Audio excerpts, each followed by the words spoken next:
आप भी सुने। एक बार हे उद्धव, मैं अपने हस्तिनापुर में था और दुर्योधन के भरे दरबार में बैठा हुआ था। भगवान श्री कृष्ण द्वारिका से हस्तिनापुर आए। क्या पता तुम्हें क्यों आए? बोले मुझे नहीं पता, आप बताओ। बोले पांडवों और कौरवों में युद्ध चल रहा था, आपसी तनाव था। किस लिए? बोले जो धृतराष्ट्र पुत्र दुर्योधन है, ये अपने राजपाट से, जबकि संपूर्ण राजपाट पर पूर्ण अधिकार था पांडवों का, क्योंकि पांडु बड़े थे, धृतराष्ट्र छोटे थे। लेकिन पांडु के शरीर की जर्जर अवस्था होने के कारण ये इनको रोग लग गया था, एक हिरनी का श्राप लग गया था। तो इस अवस्था के कारण किसी भी अवस्था में वो अपना राजपाट देना नहीं चाह रहे थे। ये तनाव था। ये सूचना हर जगह पहुंची। भीष्म पितामह ने भी समझाया, लेकिन समझे में नहीं आया। अंत में भगवान श्री कृष्ण द्वारिका से आए समझाने के लिए।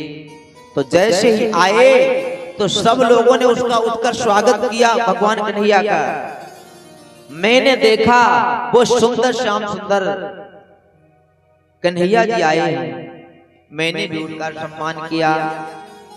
और जब मैंने उठकर सम्मान किया तो भगवान श्री कृष्ण ने दुर्योधन से भरी सभा में एक बात कही। क्या? बोले हे दुर्योधन, मैं आपके दोनों परिवारों के बीच में समझौता के लिए आए हैं। परीक्षित जी, आज के समय में तमाम लोग ये कहते, बोले ऐसा कृष्ण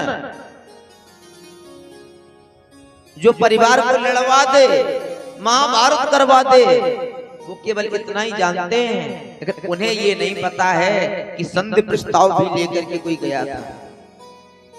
वो कौन थे? वो कृष्ण जी थे।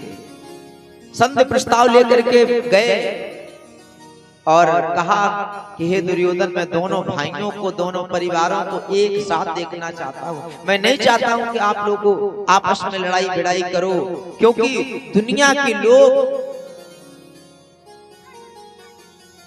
आपको निंदा का पात्र घोषित कर देंगे। बहुत समझाने पर मेरे भाइयों, दुर्योधन ने एक बात कही। बोले हे कृष्ण, मैं आपकी हर बात मानने के लिए तैयार हूं, लेकिन पांडवों को अधिकार दे दिया जाए, ऐसा कदापि नहीं हो सकता। भगवान कन्हैया ने कहा एक काम करो, उनको ज्यादा नहीं, केवल 5 गांव दे दो। 5 गांव में ही जो भी उनका कर आएगा, राजा लोग कर लेते हैं ना, जो कर आएगा उसी से अपना पेट पालन कर लेंगे। तो दुर्योधन ने ऐसी बात कही। बोले बिना युद्ध के मैं 5 गांव तो छोड़ो, एक सुई की नोक के बराबर भी भूमि नहीं देंगे।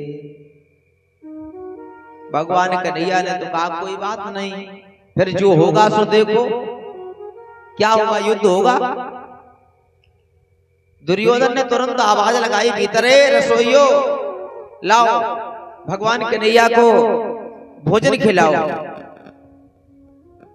तो आपको पता है, एक नहीं, 2 नहीं, 56 प्रकार के भोजन बनकर के तुरंत हाजिर हो गए। पहले व्यवस्था लगवा रखी थी। 56 तरह के भोजन आए। भगवान कन्हैया ने दूर से ही प्रणाम कर लिया।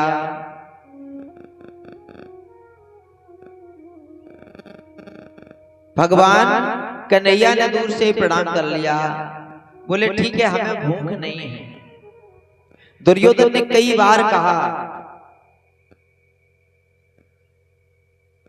इसीलिए हमने कल कहा था मेरी माताओं बहनों, परीक्षित जी तुम कौस पाए ना छुआओ करो आप, और ना हम छुआएं। हम बताएंगे तुम्हें क्यों। इधर देखो, हाँ हम बता दें अभी। जैसे हमारे शरीर में हम लोग साधन धाम इत्यादि करने के बाद दो चीजें प्राप्त कर पाते हैं। नंबर एक है पुण्य और भक्ति, दो चीजें, और दूसरा है पाप। अच्छा, इस शरीर में रहती कहाँ है दोनों चीजें? पुण्य और भक्ति चरण के अंगूठे में होती है, और जो पाप होते हैं वो हमारे सर पर होते हैं। इसीलिए आपने देखा होगा कि कहते हैं सब लोग, बोले संत महापुरुषों के चरणों में प्रणाम करो। क्यों? देखो इधर देखो, मेरी सब लोग देखना मेरी ओर। जैसे मान लो ये पाप है, मान लो राधे रानी इनको छोड़ो तुम, ऐसे मान लो ये पाप रखे हैं और हम तो आप ही के चरणों में प्रणाम करें, तो क्या हुआ? गिर गए। अपने पापों को कम करने के लिए हम लोग बड़ों को आगे झुकते हैं। समझे में आई बात? नहीं आई? तो हाथ का खोल के करे, अरे आए हो कोई बात समझे में आया? अरे हमने तो कई बार कहा है, हो सकता फोल्डिंग सिस्टम हो, खोल के करे दर्द दो। अब सुनो, ये पाप होते हैं सर पर। सुना भी होगा, लदी है पाप की गठरी हमारे सिर पर ये भारी है, भजन पापों का है भारी है, सुना होगा भजन। और भक्ति कहाँ होती है? भक्ति होती चरण के अंगूठे में। इसीलिए ऐसे करके पैर छुए जाते। अब तो जमाना बदल गया महाराज, पैर छूना बंद, hi bye hello tata goodbye. और अगर ज्यादा कहने पर छुए भी जाते तो महाराज देखो, ये देखो ऐसे परियां, ये इनसे कुछ होने वाला नहीं। तो पैर के अंगूठे में भक्ति होती है। इसीलिए तुमने देखा होगा, सुना होगा, जब सुदामा जी कन्हैया जी के पास गए तो उन्होंने क्या लिया था? चरणोदक लिया था, पैर के अंगूठे धुले थे। तो हमारा आपसे निवेदन है कि कोशिश करो एक बढ़िया सा ऐसा, जैसे ये हम लेके आते, देखो इसीलिए लेके आते हैं। बैठो जल्दी जल्दी, कथा सुने देर में। अरे बिटिया तुम तो घर की बिटिया हो, फिर तुम ही हो, चाय लेके आई थी शायद, हैं? फिर तुम इतने टाइम, गजब है वो। अब सुनो मेरी बात परीक्षित जी, ये ऐसा देखो, मेरी तरफ देखो, आप बिटिया अलग हटो, जल्दी हटो, एक एक सेकंड हमारे पास टाइम होता है। ऐसे डाल के बैठ जाओ करो, जिसको प्रणाम करना दूर से ही प्रणाम करो। अभी हम आज आरती के टाइम कह देंगे परीक्षित जी को दूर से प्रणाम करो। और सुनो, अपराध और लगता है, जहां भगवान बैठे हो वहां पर कभी अपने पैर छुआना नहीं चाहिए, ये भी अपराध लग रहा है आपको। इसलिए भगवान जी विराजमान है सामने, जिनको पैर छूना है यही प्रणाम करो, बस आप ना पैर छुआओ। 7 दिन में जो भी कर रहे हो, ये बाद में आते लूट ले जाते हैं आपकी भक्ति पुण्य को। बोलो बांके बिहारी लाल की। तो मैं आपसे कह रहा था, कहा कि लाओ भोजन ले आओ, भोजन ले लेकर के आए। उन्होंने कहा नहीं खाएंगे। क्यों नहीं खाएंगे? तो सुन लो, 2 अवस्थाएं होती हैं, 2, केवल 2। कौन सी? पहली अवस्था होती है कि यदि भोजन करने वाला भूखा हो। अपने अंतःकरण में देखना मेरी बात को। अगर तुम्हें भूख लगी हो बहुत मशक्कत तेज, तो पक्की बात है तुम्हें कैसो भोजन में लाओ, खा ले। अथवा भोजन कराने वाले के हृदय में तुम्हारे प्रति अटूट प्रेम हो, तो तुम कितने अफरे हो, लेकिन फिर भी वो ज्यादा कहेगा तो नहीं, तो अगर 1 रोटी नहीं तो 1 कौरा तो खा ही लियो, क्योंकि अनाज ब्रह्म है, उसका अपमान नहीं करना चाहिए। यहाँ भगवान श्री कृष्ण कहते हैं कि ना ही तो मैं भूखा हूं और ना ही तुम्हारे अंदर प्रेम है, इसलिए हम भोजन करेंगे नहीं। फिर दूसरी बात, हमारा निमंत्रण पहले से ही है। उन्होंने कहा हस्तिनापुर में ऐसा कौन राजा हो गया जो निमंत्रण तुम्हारा कर सके? बोले है ना हमारे काका विदुर जी वहीं बैठे थे। विदुर जी ने देखा, मन ने ऐसे देखा, आंखों में बात, बोले महाराज हमने कब भोजन आपको बुलाया? बोले रोज सवेरे शाम कहते हो तो दीयम वस्तु गोविंदे तुभ्य समर्पये ग्रहण सम्मुखो भूता प्रसीद परमेश्वरा। मतलब रोज भोग लगाते हो। और जब मैं सचमुच आ गया तो कह रहे हो कब भोजन निमंत्रण, चलो जल्दी मैं आ रहा हूँ। भगवान कन्हैया की बात सुन करके विदुर जी बड़ा प्रसन्न हुए। सोचा कि ओहो आज तो हमारे सौभाग्य हो गए, हम तो कभी सोच नहीं रहे थे जो दुनिया के भगवान हैं वो हमारे घर में आ रहे हैं। उसी क्षण बहाना बना लिया और निकल दिए। सोचा घर पहुंचूं लेकिन समय विलंब हो जाएगा, एक एक मिनट का टाइम था कन्हैया जी के पास। नहीं घर नहीं जाऊं, पहले बाजार जाऊं। तो जो बेचारों के पास ज्यादा धन तो होता नहीं संतों के पास, जो थोड़ा बहुत पैसे थे सोचा क्या लूं। बाजार गए, लड्डू लिए, माखन लिया, मिश्री ली, वगैरह वगैरह जो व्यवस्था कर पाए बेचारे।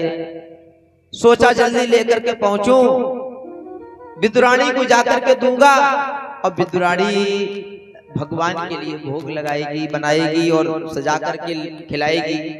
लेकिन दुर्भाग्य ये रहा कि भगवान कन्हैया उनके पहुंचने से पहले ही पहुंच गए।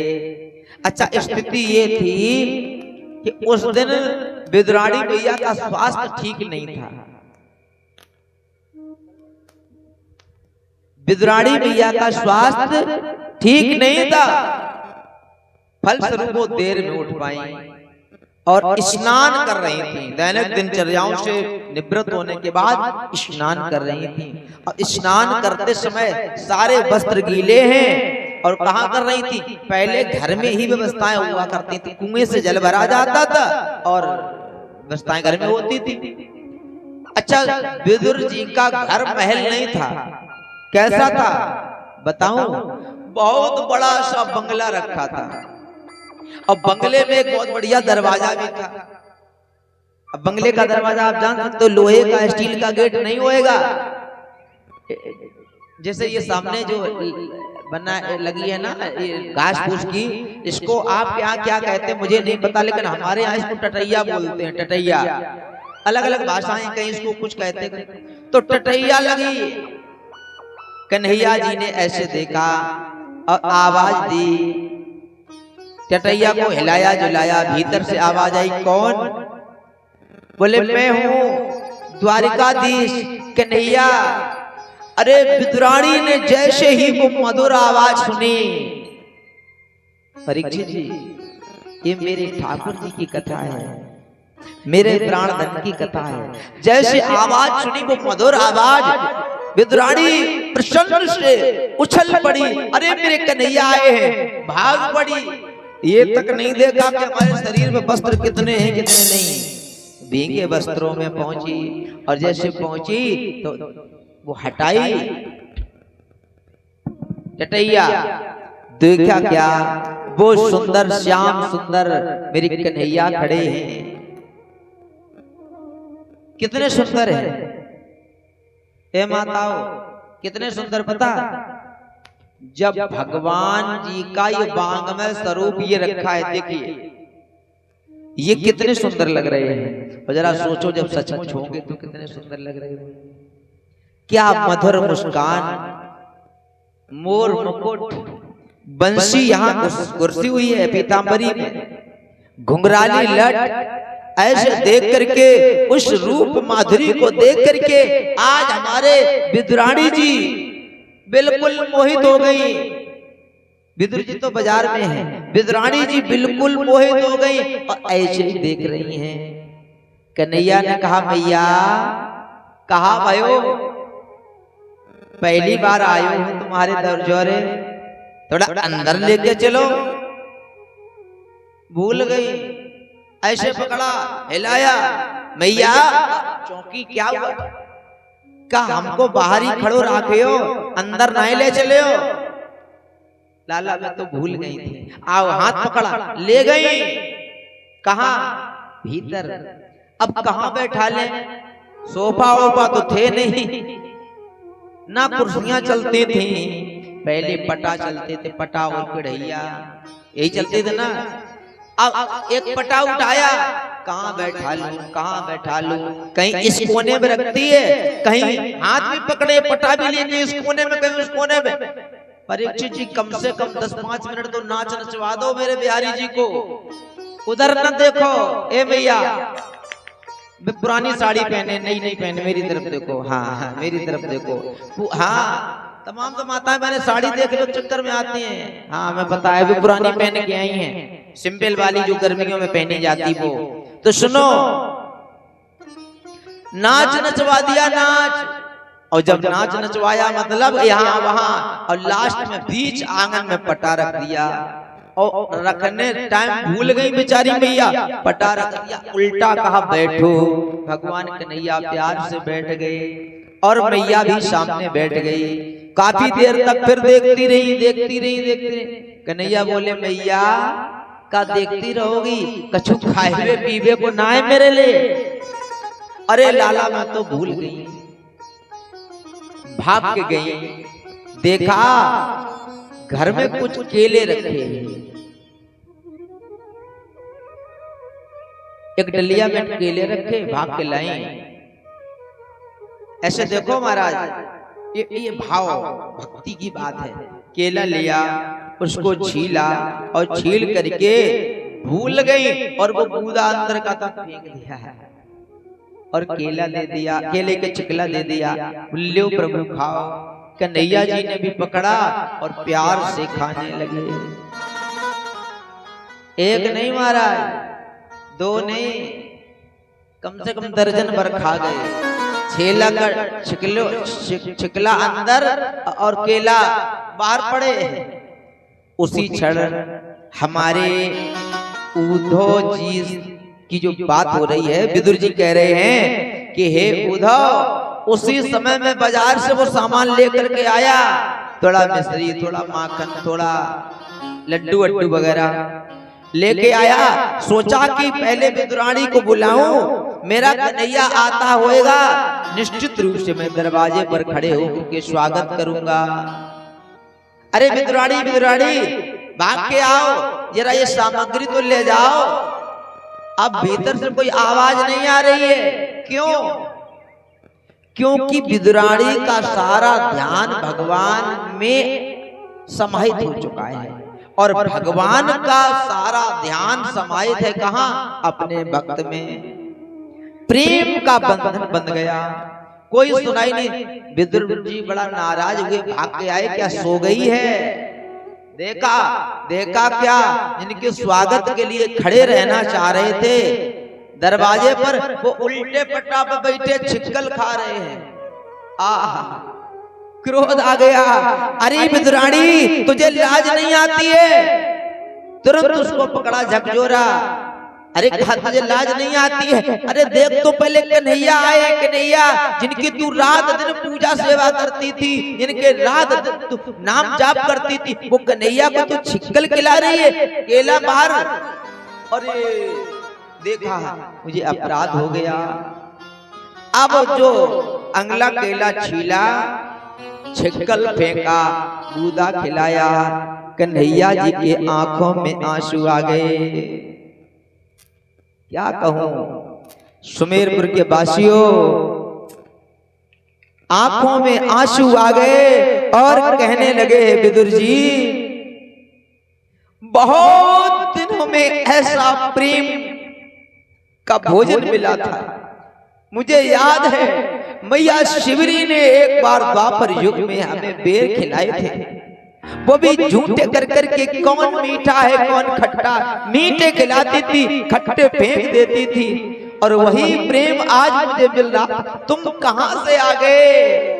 एक बात कहूं विदुर जी, जो आनंद मुझे छिलकों में मिल रहा था, अब इन केलों में नहीं है। आपसे एक बात कहूं, भगवान तुम्हारे केला के भूखे नहीं हैं, भगवान तो तुम्हारे छिलके पर भी भूखे हैं। भाव होना चाहिए, भाव, भक्ति पूर्वक भाव होना चाहिए। लेकिन दुर्भाग्य हम लोग भाव नहीं बनाते हैं। हमारे शहरों में महाराज जी, बड़े बड़े शहरों में बोले आज 501 किलो के देसी घी के लड्डू बनकर के प्रसाद लगने जा रहा है, और लगता है हनुमान जी का, राम जी का, कृष्ण जी का, लेकिन भोग लगवाने वाला अहंकार भरा हुआ गाड़ी में बैठ के घूम रहा है, देख रहा है मैंने क्या बटवाया। तो जरा सोचो ऐसे भोग लगाने से क्या फायदा।